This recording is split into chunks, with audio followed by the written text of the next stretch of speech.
Bonjour à tous et à toutes. On se revoit aujourd'hui dans une nouvelle leçon de grammaire, la phrase impérative et la phrase exclamative. Comment distinguer entre phrase impérative et phrase exclamative? Découvrons ensemble. La maîtresse dit à Sami, ne fais pas de bruit, sois sage. Ramasse ce papier, va à ta place. Tout d'abord, nous allons savoir à qui la maîtresse s'adresse-t-elle.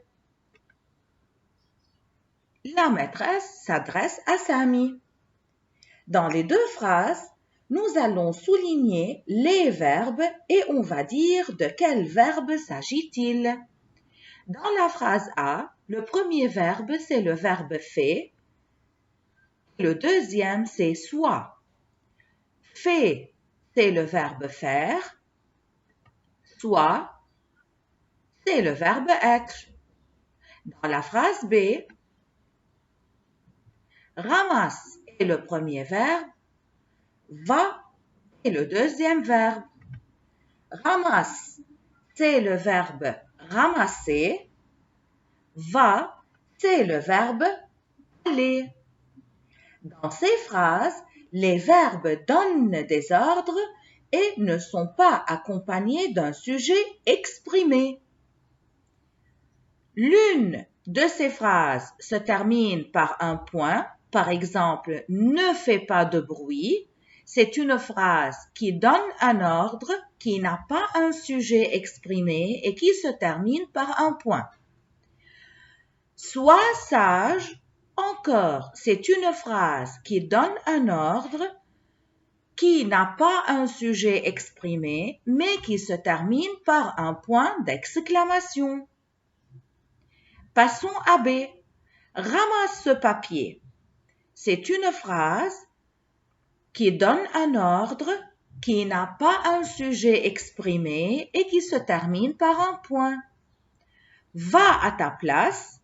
Encore, c'est une phrase qui n'a pas un sujet exprimé, qui donne un ordre, mais qui se termine par un point d'exclamation. Comme ce dessin est beau! Quelle triste journée! La phrase C commence par comme et la phrase D commence par quelle. Ces deux phrases se terminent par un point d'exclamation. Alors, on peut dire que ces deux phrases sont des phrases exclamatives qui commencent l'une par comme et l'autre par quelle. Mais ces deux phrases n'expriment pas un ordre, elles expriment des sentiments. Pour distinguer entre la phrase impérative et la phrase exclamative, on a beaucoup de règles à apprendre. Il faut savoir que la phrase impérative exprime un ordre ou une interdiction. Le verbe dans cette phrase doit être conjugué à l'impératif. Par exemple, travaille. Fermez les yeux et dormez. Ce sont des ordres. Ne pousse pas les autres. N'entrez pas. Ce sont des interdictions. C'est-à-dire, on interdit quelqu'un de faire quelque chose. 2. Une phrase qui comprend un verbe à l'impératif est une phrase impérative. Fais attention.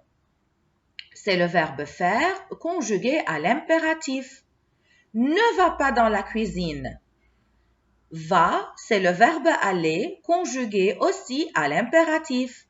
Alors, on peut dire que fais attention et ne va pas dans la cuisine, ce sont des phrases impératives.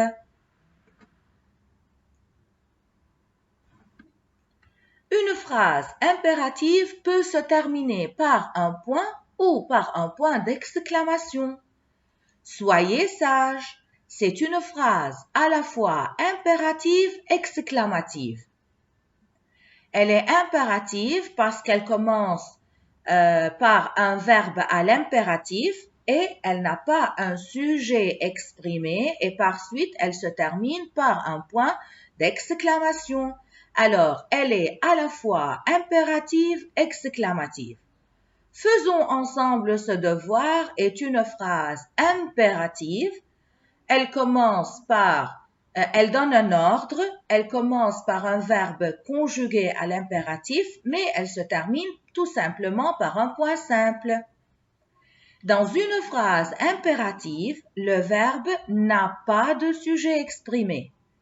Par exemple, tu allumes la télé. Ce n'est pas une phrase impérative, le sujet du verbe est tu et il est exprimé dans la phrase.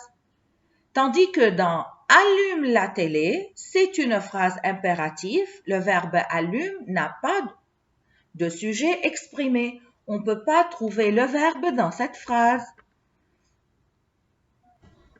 À bientôt les petits!